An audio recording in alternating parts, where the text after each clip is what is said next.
Assalamualaikum warahmatullahi wabarakatuh. Waalaikumsalam warahmatullahi wabarakatuh.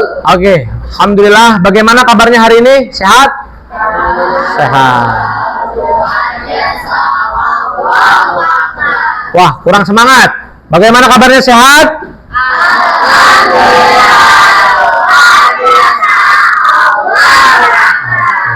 Tepuk semangat.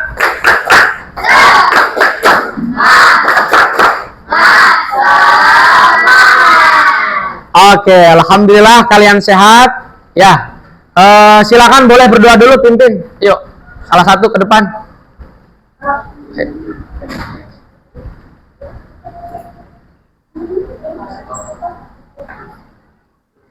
Agak kesini. Dah. Ya, yuk.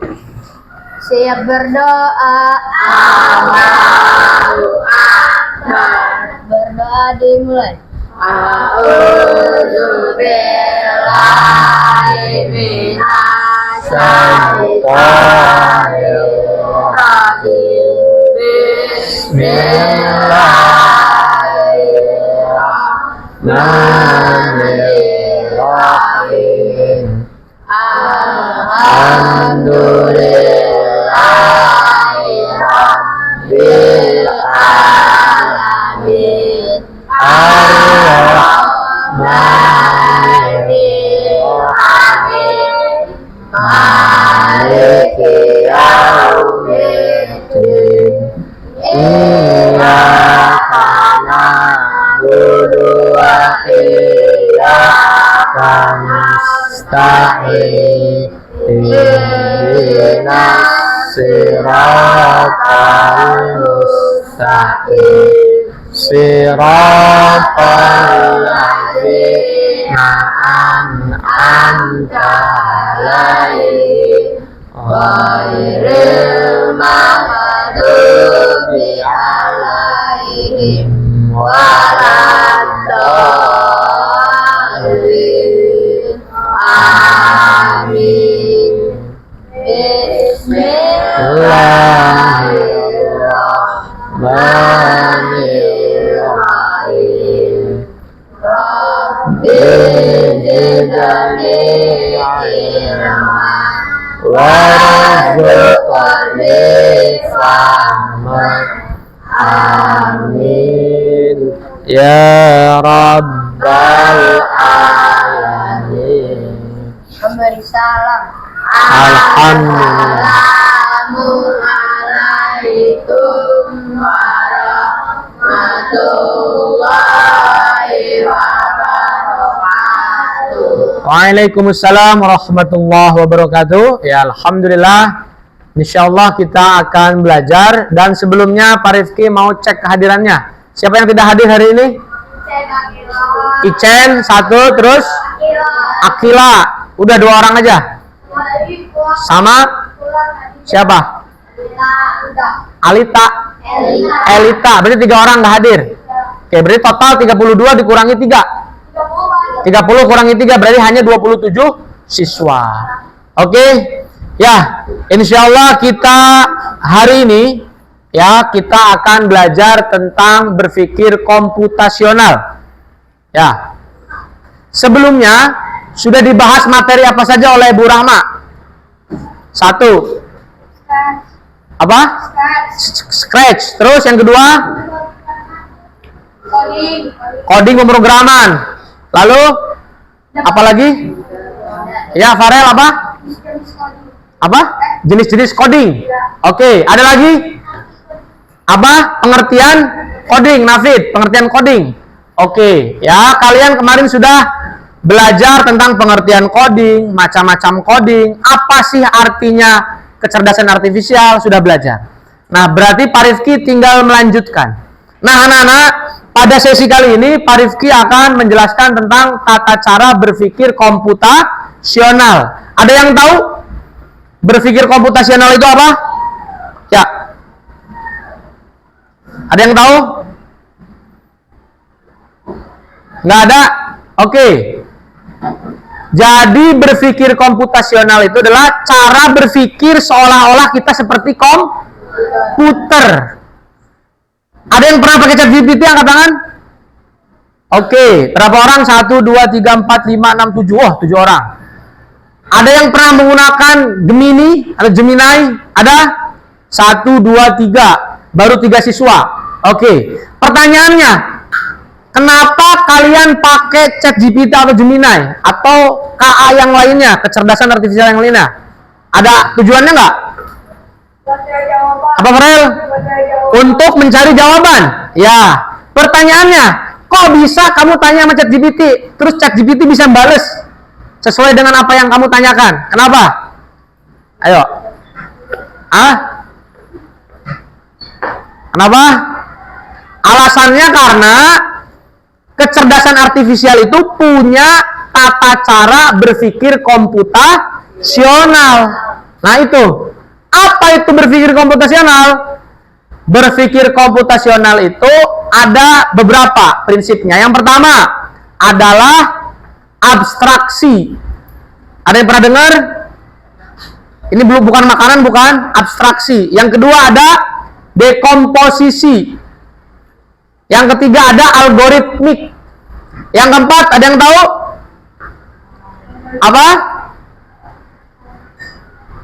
Apa? Algoritmik. Ya. Oke, jadi komputer itu punya tata cara dalam berpikir.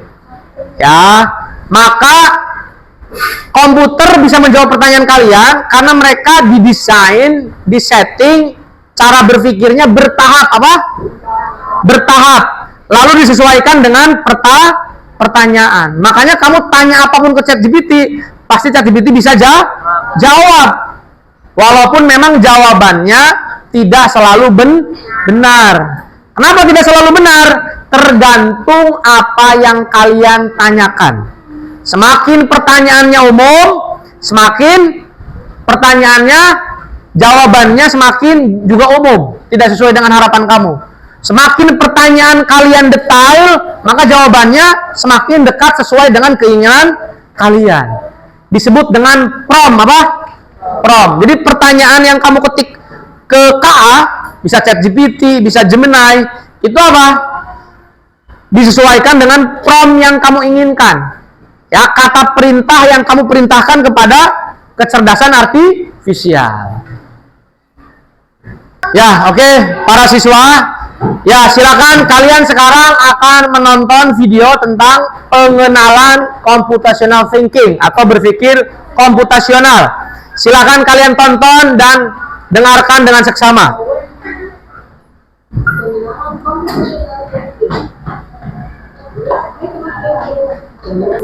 Oke, perhatikan nak.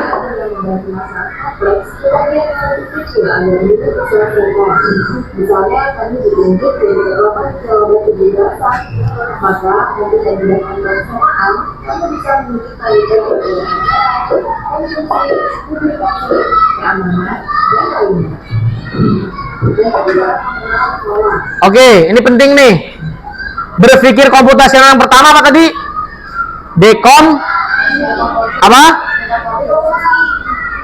Dekomposisi. Nah, jadi berpikir komputasional yang pertama adalah dekomposisi. Apa dekomposisi itu? Membagi masalah kompleks jadi bagian-bagian kecil. Jadi pola pikir komputer atau kecerdasan artifisial itu membagi masalah kompleks jadi bagian kecil. Nah, dalam kehidupan nyata, sebenarnya kita sudah sering menggunakan dekomposisi. Cuman kita tidak tahu atau tidak sadar. Paham nggak? Ya, contohnya apa? Contohnya, sebentar lagi akan ada Maulid Nabi. Perlu panitia nggak? Berarti kalau berpikir dekomposisi, computational thinking, gimana caranya? Membuat panitia. Ketuanya siapa? Divisi acaranya siapa? Divisi dekorasi siapa? Divisi apalagi? Konsumsi siapa? Divisi kebersihan siapa? Maka dibuat banyak divisi. Artinya apa? Dari acara yang besar Maulid Nabi, ya, solusinya apa? Dibuat penanggung jawab perbagian-bagian. dari mulai ketua, sekretaris, bendahara, ya bawahnya seksi konsumsi, keamanan, kebersihan, ya terus acara, dekorasi. Jadi mudah nggak? Mudah nggak? Mudah, jadi mudah. Berarti kalau kalian seperti itu, kalian sudah menerapkan berpikir komputasional. Bagian apa? Dekomposisi. Contoh lainnya ada nggak? Selain panitia maulid, ada yang tahu? Hah? Contohnya apa? Contohnya adalah kerja kelompok. Kalian pernah dulu buat makanan tradisional? Apa makanannya? Hah? Makanannya apa? Contohnya dulu. Contoh makanannya gado-gado pernah buat? Gado-gado pernah buat. Gado-gado apakah tiba-tiba langsung jadi gado-gado? Kan enggak. Pasti kalian dibagi. Kamu bawa sayur. Kamu bawa yang lainnya, ada kacang. Kamu bawa minyak ya. Kamu bawa ini ya. Oh, nanti di rumah aku. Dibagi-bagi enggak? Pembagian dari besar ke kecil itu namanya dekomposisi. Berarti itu sudah termasuk berpikir apa? Komputasional. Paham? Ya, jadi dekomposisi ini istilah bahasa Inggris diserap ke Indonesia. Decomposition, jadi dekomposisi. Tapi artinya apa? Membagi masalah kompleks jadi bagian-bagian kecil. Kata kuncinya apa? Membagi, kata kuncinya. Ya, dibagi. Oke, selanjutnya kita tonton lagi yang kedua apa tadi yang kedua? Pengenalan pola. Nah, jadi komputer itu, kecerdasan artifisial itu, dia bisa mengenali pola. Nah, dalam kehidupan sehari-hari ngapain? Nah, ini contoh di sini apa? Yaitu adalah menjemur pakaian. Pertanyaannya, kalian di rumah kalau menjemur pakaian, biasanya ada polanya nggak? Ada kan? Pola pertama apa? Ambil pakaian kotor di ember. Setelah itu ada yang pakai mesin cuci, ada yang tidak, ya nggak? Contoh pakai mesin cuci, masukkan ke mesin cuci, lalu dicolokkan ke power, lalu disetting, kasih air, muter. Setelah itu ngapain? Setelah itu dikeringkan, dibilas udah 3 kali dikeringkan. Setelah dikeringkan ngapain lagi? Dijemur. Bahkan tempat jemurannya pun sudah tahu belum tempat jemurnya? Sudah tahu. Itulah namanya mengenali pola. Maka kalau ditanya bagaimana cara kamu mencuci dan menjemur, bisa menjelaskan? Bisa. Kenapa bisa? Karena kalian sudah berpikir komputasional. Bagian apa? Bagian mengenali pola. Jadi sesuatu kegiatan kita itu pasti mengenal pola. Kayak kamu nge-zoom sama temennya, pakai pola nggak? Pakai. Harus ada handphone dulu, ada internet dulu, ya nggak? Download aplikasi Zoom dulu, login ke email dulu, ya nggak? Setelah itu baru masukin ke Zoom ID dan password atau passcode, ya nggak? Setelah itu baru masuk, di-on-kan videonya, ngobrol, begitu nggak? Ada polanya nggak? Pola itu berarti salah satu cara berpikir apa? Komputasional. Mudah nggak? Mudah. Ada 2 lagi. Lanjut. 3 adalah apa? Berpikir komputasional. Abstraksi, fokus pada informasi yang penting saja. Nah, komputer atau kecerdasan artifisial, kenapa dia bisa kita tanya apapun bisa jawab? Karena mereka menyaring informasi apa? Menyaring informasi yang dipakai hanya informasi yang utama. Maka mereka bisa jawab tepat dengan apa yang kita inginkan. Kita cerita, aku kemarin sedihnya karena aku nggak bawa uang, karena aku habis dimarahin mamaku karena tidak ujian. Nanti apa? Nanti ChatGPT akan memahami itu sebagai apa? Oh, kamu telah berbuat kesalahan. Ya, ujian nilainya jelek, dimarahin ibu, akhirnya uangnya pun dikasihnya sedikit. Contoh bagian dari hukuman. Maka ChatGPT hanya mengenal inti masalahnya apa? Gara-gara ujiannya hasilnya jelek. masalah hilang uang, uangnya dipinjemin temennya, atau ngutang ke temennya, itu masalah-masalah kecil. Jadi pecahan-pecahan dari masalah utama. Masalah utamanya apa? Ujiannya mendapatkan nilai jelek, mengakibatkan uang jajannya dipotong. Lalu dia minjem ke temannya, begitu. Itu namanya apa? Abstraksi. Oke. Nah, ini contohnya adalah kamu jalan-jalan keluar kota, ya. Lalu di sana kamu pakai bus, foto bersama, makan di restoran, menginap di hotel. Banyak banget nggak? Banyak. Apakah kamu akan menceritakan ulang semuanya per detik? Ya nggak? Nggak mungkin. Maka kamu harus mengabstraksi apa? Apa maksudnya? Mengambil poin utamanya. Jadi kamu cukup, aku jalan-jalan ke Bali, nggak usah cerita aku berkumpul di Budi Luhur, aku naik bis, aku di Cikampek ke toilet, berak dulu, kencing dulu. Penting nggak? Enggak. Maka kalian harus berpikir komputasional. Gimana? Yang tidak penting disortir, disimpan dulu, ya. Maka yang penting adalah ketika di Bali, aku di Bali main ke pulau Dewata. Aku main di pantai, pasirnya ada yang putih, ada yang warna pink. Lautnya terang, banyak hewan-hewan laut. Itu penting nggak?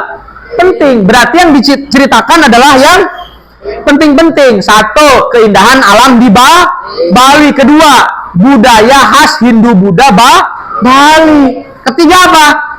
Pelajaran yang dapat diambil dari liburan ke Bali. Berarti kamu mengambil 3 ini, berarti kamu telah melaksanakan abstraksi. Apa abstraksi? Mengambil langkah-langkah atau poin-poin yang penting. Berarti secara tidak langsung kalian sudah berpikir komputasional. Nah, selanjutnya ini berpikir komputasional bagian yang keempat. Hanya ada 4. Ini adalah bagian apa? Algoritma, membuat langkah-langkah penyelesaian. Nah, jadi komputer atau kecerdasan artifisial itu dia punya cara kerja yang keempat, yaitu apa? Algoritma, membuat langkah-langkah penyelesaian. Maka mereka bisa menjawab pertanyaan kita karena punya cara berpikir seperti ini. Contohnya gimana? Contohnya nih, kamu diminta ibu kamu suruh belanja minyak goreng, telur, roti, sayur, kopi. Nah, berarti secara tidak langsung kamu sedang menerapkan berpikir komputasional bagian algoritma. Kamu datang ke supermarket, ya, di sana ada minyak, ya, banyak sekali. Nah, berarti kesimpulannya apa? Berpikir komputasional ada berapa? Ada 4. 1, 2, 3, 4. Oke, do komposisi apa? Kata kuncinya membagi. Oke, cerdas. Yang kedua, abstraksi apa? 3, algoritma apa? Saya 4, yang terakhir apa? Ya, di antara bagian-bagian yang sudah dilakukan atau dipecah. Jadi intinya begini, nak. Kenapa kecerdasan artifisial bisa menjawab pertanyaan kita? Minta apapun hampir mereka bisa menyesuaikan. Karena apa? Mereka disetting berpikir dekomposisi, abstraksi, algoritma, pengenalan pola. Makanya kalau kamu nanya soal matematika, bisa jawab nggak? Bisa. Kenapa? Karena dia bisa berpikir algoritma. Kamu punya acara besar di keluarga, nanya ke ChatGPT, bisa jawab. Kenapa? Karena dia punya cara berpikir dekomposisi. Apa yang tidak dipunya dari KA, acara analisa apa? Yaitu hati nurani. KA bisa jadi lebih cerdas KA daripada kita. Bisa jadi nggak? Bisa. Tapi apakah dia punya hati nurani? Enggak. Ya. Oke, dari Pak Rifki, sekarang kita akan langsung mengerjakan kuis. Sudah namanya Playground. Silakan di barcode. Ya. Oke, ya silakan anak-anak.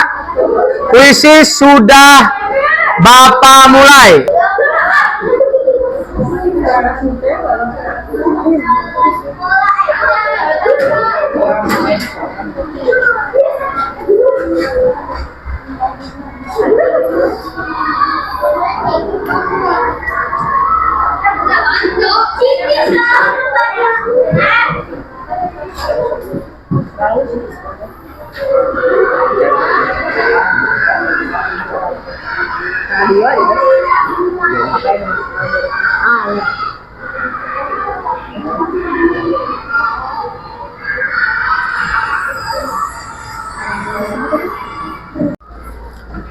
Oke, ya alhamdulillah ya kuisis atau Playground tadi evaluasi berpikir komputasional telah selesai dan alhamdulillah yang mendapatkan peringkat pertama adalah Farel. Tepuk tangan untuk Farel. Wow. Ya, berarti kita simpulkan kita telah belajar berpikir komputasional. Apa itu? Berpikir komputasional, pola pikir, memecahkan masalah menggunakan 4 cara berpikir. 1. Dekom. 2. Pengenalan pola. 3. Abstraksi. 4. Algoritmik atau algoritma.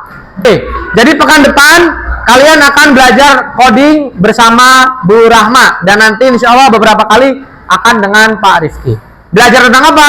Belajar tentang metode mempelajari coding dan KA dengan plug dan unplug. Jadi plug itu pakai komputer, nanti kamu harus di ANDK, unplug itu di kelas seperti biasa, menggunakan barang-barang yang sering kamu pakai. Paham ya nak? Oke, sekian dari Pak Rifki dan silakan ketuanya pimpin doa. Ya,